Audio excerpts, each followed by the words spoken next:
नमस्कार, देवभूमि लाइव देख रहे हैं आप। आपके साथ मैं हूं सुरभि तिवारी। उत्तराखंड के पौड़ी जिले के मनदीप सिंह ने सरहद पर फर्ज निभाते हुए देश के लिए अपना सर्वोच्च बलिदान दे दिया। पौड़ी जिले के सुदूरवर्ती गांव कनौली चौबटखाला निवासी मनदीप सिंह पुत्र सत्यपाल सिंह जम्मू कश्मीर के गुलमर्ग में शहीद हो गए हैं। 11वीं गढ़वाल राइफल के शहीद मनदीप सिंह का पार्थिव शरीर उनके पैतृक गांव पहुंचा, जहां पूरे सैन्य सम्मान के साथ उनका अंतिम संस्कार किया जाएगा। मनदीप की शहादत की खबर से उनके गांव में मातम पसरा हुआ है। वो पिछले साल 2 माह की छुट्टी पर घर आए हुए थे।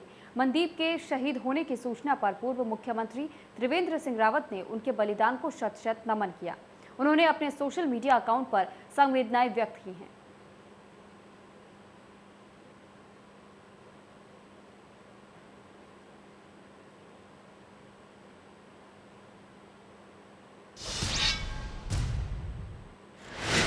कोरोना महामारी की दूसरी लहर ने देश भर में तबाही मचा दी थी, लेकिन अब कोरोना की तीसरी लहर और घातक होने के आसार नजर आ रहे हैं। तीसरी लहर में डेल्टा प्लस नामक वायरस फेफड़ों को ज्यादा नुकसान पहुंचाएगा। तीसरी लहर की चेतावनी के बाद चिकित्सक लोगों को आगाह करने में जुट गए हैं, जबकि सरकार भी इस तीसरी लहर से निपटने के लिए अपनी पूरी तैयारियों में जुटी हुई है।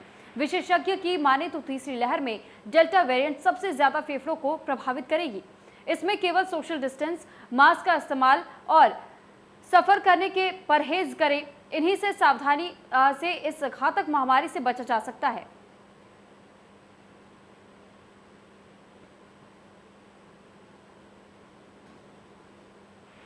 2 वर्षों से आप लोग भी जानते हैं क्या नाम है कि कोरोना का काल रहा है और ये वर्ष भी हमारा कोरोना का ही काल रहा है। इसमें क्या नाम है कैजुअलिटीज़ ज़्यादा हुई हैं, खासकर यंग लोगों की। अब वो उसमें कोमॉर्बिड कंडीशन भी हो सकती है या केवल कोरोना भी हो सकता है। ये तो जांच की विषय है या हमारे उनके द्वारा है। रही बात क्या नाम है इनको जो नाम देना, तो कोरोना में म्यूटेशन होता रहता है। ये वायरस है जिसमें वो म्यूटेट करता रहता है। उसी म्यूटेशन के आधार पे जो जातियाँ उत्पन्न होती हैं उसे हम नाम वैज्ञानिक हमारे नाम देते रहते हैं, कभी अल्फ़ा, कभी बीटा, कभी डेल्टा। तो वर्तमान में जो क्या नाम है म्यूटेंट वेरिएंट हमारे देश में है, वो भी क्या नाम है जो हमने पढ़ा है पेपर्स वगैरह में या जो हमें सूचना मिली उसमें है वह कम से कम 11-12 क्या नाम है हमारे राज्य हैं और उसमें क्या नाम है 20-25 ज़िले हैं जिसमें डेल्टा वेरिएंट आया है। डेल्टा वेरिएंट ठीक है, इसको कहा जा रहा है कि ज़्यादा संक्रामक है, खासकर तीसरी लहर जो आने वाली है बच्चों को ज़्यादा प्रभावित करेगी, जिसके लिए हमारी सरकारें भी बहुत इसमें अपनी तैयारी। तो वहीं दूसरी ओर मसूरी शहर कांग्रेस द्वारा मसूरी में गरीब और जरूरतमंद लोगों को राशन वितरित किया गया।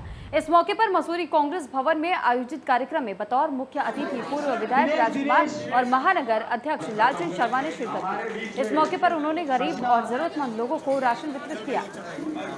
तो वहीं प्रदेश सरकार पर जमकर हमला भी उन्होंने बोला। कहा कि सरकार सभी मोर्चों पर विफल साबित हो रही है। उन्होंने कहा कि कोरोना संक्रमण को लेकर के सरकार की गलत नीतियों की वजह से लोगों को भारी नुकसान झेलना पड़ा। तो मसूरी से ये तस्वीरें भी आपको दिखा रहे हैं जिस दौरान की गरीब जनता को राशन वितरित किया गया। सेकंड लहर चली है और लोग इतने परेशान हुए हैं। बहुत सारे लोगों की जानें चली गई हैं और बहुत सारे परिवार घर से गए हैं। आर्थिक मंदी आ गई है, व्यापारी भाई परेशान है, श्रमिक परेशान है, मजदूर परेशान है और सामान्य वर्ग के लोग भी सारे लगभग इस टाइम कामकाज से दुखी हो रखे हैं। और हम लोग कांग्रेस जन कुछ संस्थाओं के माध्यम से, कुछ कांग्रेस कार्यकर्ताओं के माध्यम से हम लोग जिन लोगों को जो राशन वितरण या अन्य दवाई वितरण या अन्य हॉस्पिटल स्वास्थ्य संबंधी सेवाएं जो दे रहे हैं, उनके आधार पर हम लोग कांग्रेस लगातार आगे चल रहे हैं। और इसके साथ साथ आने वाले समय में जो थर्ड लहर आ रही है उसकी क्या तैयारी है, क्या तैयारी नहीं है, सरकार को जगह जगह जगाने का काम कर रहे हैं। प्रदेश सरकार की विफलताओं का जहाँ पर जिक्र किया जाता है तो शायद मैं समझता हूँ एक नहीं अनगिनत और किसी दल से नहीं, संस्था से नहीं, बल्कि आम जन ये कह रहा है कि ये सरकार हमको कहाँ बर्बाद करेगी, क्योंकि बर्बादी के कगार पर लाकर खड़ा कर दिया। क्या सरकार का दायित्व तो नहीं बनता है कि राशन की जगह राशन दें, स्वास्थ्य सुविधा की जगह स्वास्थ्य सुविधाएं दें, टीके की जगह टीका दें, नौजवान से लेके बच्चों से लेके जो है बुजुर्ग, क्योंकि अब तीसरी लहर जिसकी बात की जा रही है। पॉलिटिकल गेन के लिए तो कोई कार्यक्रम था ही नहीं। ये जो हमने एक कार्यक्रम किया था, जैसे कांग्रेस ने इस पूरे कोरोना काल में करा है, सेवा भाव का कार्यक्रम था, मानवता का कार्यक्रम था। सोनिया आनंद जी से या मेरा संपर्क हुआ, मैंने सोनिया आनंद जी से निवेदन करा कि आप आके कांग्रेस के साथ मिलकर हमारा सहयोग करें और ये गरीब जनता तक राशन पहुँचाएँ। और आज ये गूंज की जो उनकी संस्था है, इसमें कांग्रेस की विकास की गूंज का विलय हुआ है और दोनों ने मिलकर आज, जैसे हमने हमेशा करा, हमने कांग्रेस ने आम जनता की। अंतर्राष्ट्रीय ड्रग जागरूकता दिवस के मौके पर काशीपुर कोतवाली में एक बैठक का आयोजन किया गया और जिसमें कि काशीपुर के सभी ड्रग्स सप्लायर और मेडिकल स्वामियों को आमंत्रित कर जरूरी हिदायत दी गई। तो इस दौरान मीडिया से बातचीत करते हुए काशीपुर के कोतवाली प्रभारी जीबी जोशी ने बताया कि नई जनरेशन और युवाओं में नशे की और रुझान तेजी से बढ़ रहा है और ऐसे में इसके लिए जहां नशा माफियाओं के खिलाफ लगातार कार्रवाई की जा रही है, तो वहीं युवाओं और नई जनरेशन तक नशीले पदार्थ ना पहुंच सके उसके लिए भी काम किया जा रहा है। जैसे आप लोग ज्ञात होगा कि आज अंतर्राष्ट्रीय ड्रग जागरूकता दिवस है, आज मनाया जाता है वो। तो आज का मकसद ये था कि हमें समाज में जो ये कुरीति फैली हुई है, जो यंग जनरेशन हमारी नशे को लेके, भले वो नशा किसी प्रकार का, वो दवाइयों के रूप में भी हैं, जैसे कुछ खांसी की दवाइयाँ हैं और कुछ ऐसी सेडेटिव ड्रग्स हैं जिससे कि आदमी के मस्तिष्क पे उसका कुप्रभाव पड़ता है। खबर उत्तरकाशी से है, जहां पर समाज में दिनों दिन बढ़ रहे नशे और ड्रग्स के सेवन और अवैध व्यापार के प्रचलन की रोकथाम के लिए ड्रग्स जागरूकता सप्ताह चलाया गया। अभियान तहत पुलिस द्वारा आम जनमानस को नशे के प्रति लगातार जागरूक किया जा रहा है। इसी क्रम में प्रभारी निरीक्षक बड़कोट अजय सिंह के नेतृत्व में बड़कोट पुलिस द्वारा टैक्सी यूनियन बड़कोट में ड्रग्स जन जागरूकता कार्यक्रम आयोजित कर यूनियन के पदाधिकारियों और वाहनों स्वामी चालकों को नशे, ड्रग्स और मादक पदार्थों के दुष्प्रभाव के प्रति जागरूक किया गया।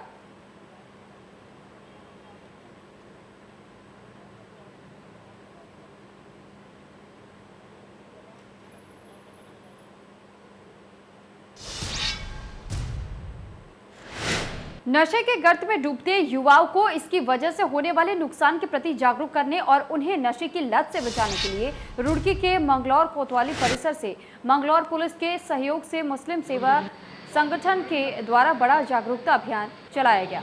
इस अभियान के तहत युवाओं द्वारा जागरूकता रैली निकाली गई। कोतवाली प्रभारी निरीक्षक यशपाल सिंह के नेतृत्व में आयोजित ये जागरूकता अभियान मंगलौर कोतवाली परिसर से मंगलौर कस्बे के मुख्य मार्गों पर निकाला गया।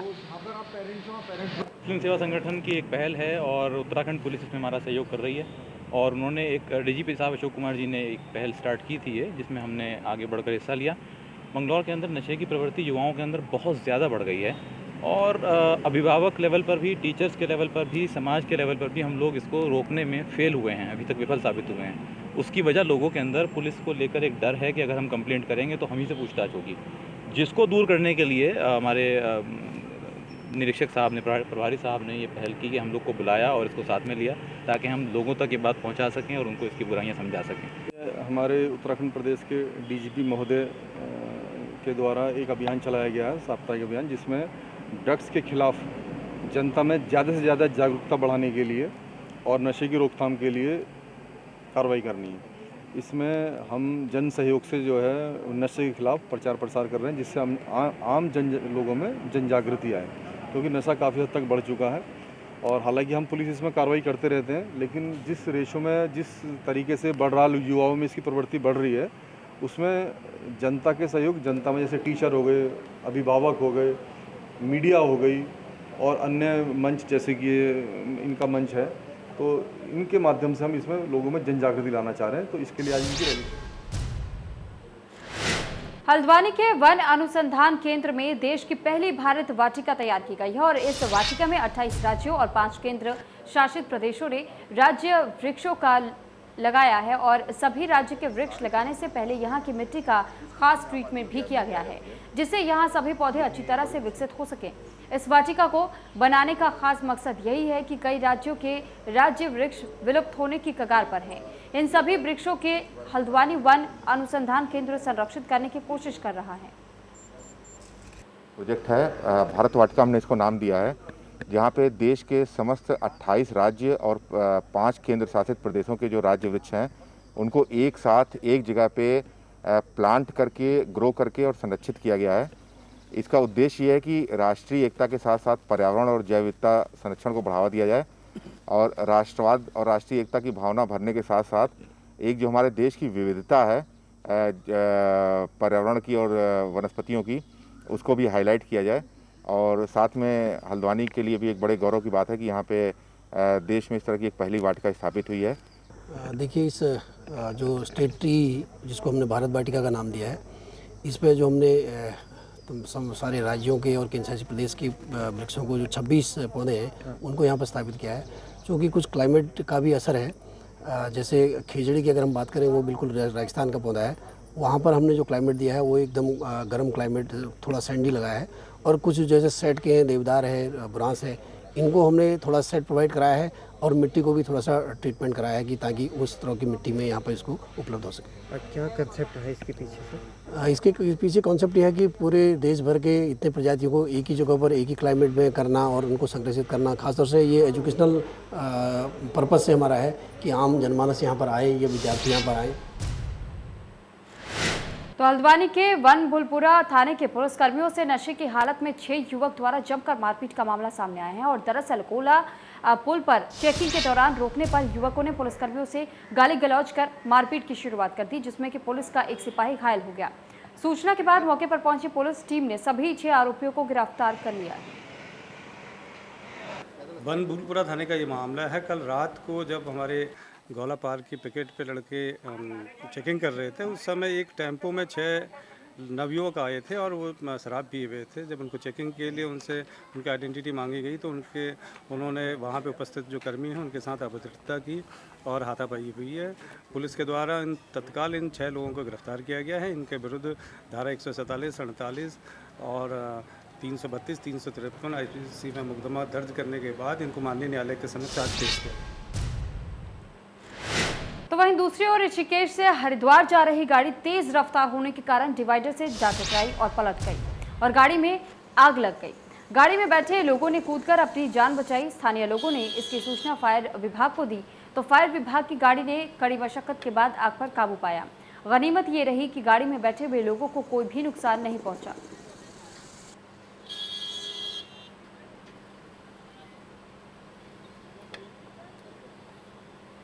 तो ऋषिकेश की यह खबर आपको बता रहे, जहां पर आप तस्वीरों में भी देख सकते हैं कि किस तरीके से गाड़ी डिवाइडर से जा टकराई और पलट गई, जिसके बाद से ये गाड़ी आग का गोला में तब्दील हो गई। उसके बाद से जो स्थानीय लोग बताए जा रहे थे उनके तरफ से फायर ब्रिगेड को सूचना दी गई, जिसके बाद फायर ब्रिगेड की टीम यहाँ पहुंची और मौके पर पहुंचकर आग पर काबू पाया गया। तो एक बार फिर मदद का हाथ बढ़ाया खाकी ने और पौड़ी में पुलिस लगातार सराहनीय काम कर रही है। पुलिस ने एक बुजुर्ग महिला की मदद की है। बुजुर्ग विधवा महिला अपने घर पर अकेली रहती है और आजीविका का भी कोई साधन नहीं है, घर भी जर्जर है।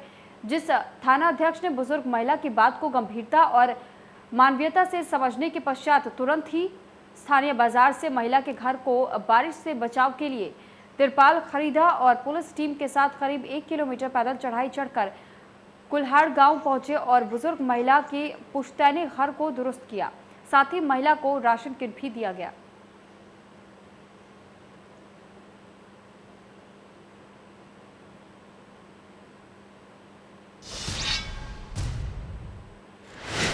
तो वहीं ऋषिकेश में बद्रीनाथ राजमार्ग और रुद्रप्रयाग और चमोली जिले की जनता के लिए नासूर बन गया है।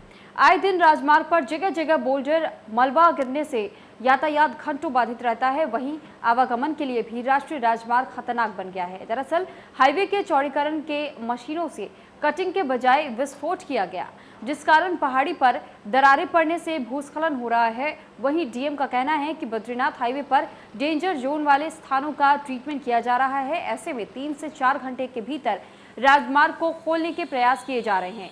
साथ ही हाईवे पर ध्वस्त हुए पुस्तों की जांच के लिए विभाग को निर्देश दे दिया गया है।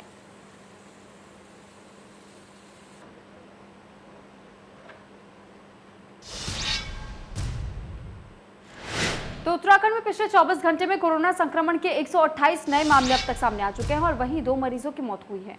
इसके अलावा आज 228 मरीज ठीक भी हुए हैं और जिसके बाद उन्हें घर भेज दिया गया। शुक्रवार को 25,599 सैंपलों की जांच रिपोर्ट नेगेटिव आई। बागेश्वर जिले में एक भी कोरोना संक्रमित मरीज नहीं पाया गया। वहीं अल्मोड़ा में 22, चमोली में 3, चंपावत में 1, देहरादून में 48, हरिद्वार में 14, नैनीताल में 9, पौड़ी में 2, पिथौरागढ़ में 7, रुद्रप्रयाग में 7, टिहरी में 8, उधम सिंह नगर में 4 और उत्तरकाशी में 3 मामले सामने आए हैं। प्रदेश में अब तक कोरोना के कुल संक्रमितों की संख्या 3,39,373 हो गई है। इनमें से 3,23,855 लोग ठीक हो चुके हैं। वहीं सक्रिय मामलों की संख्या घटकर अब 2,627 पहुंच गई है। प्रदेश में कोरोना के चलते अब तक कुल 7,083 लोगों की जान जा चुकी है।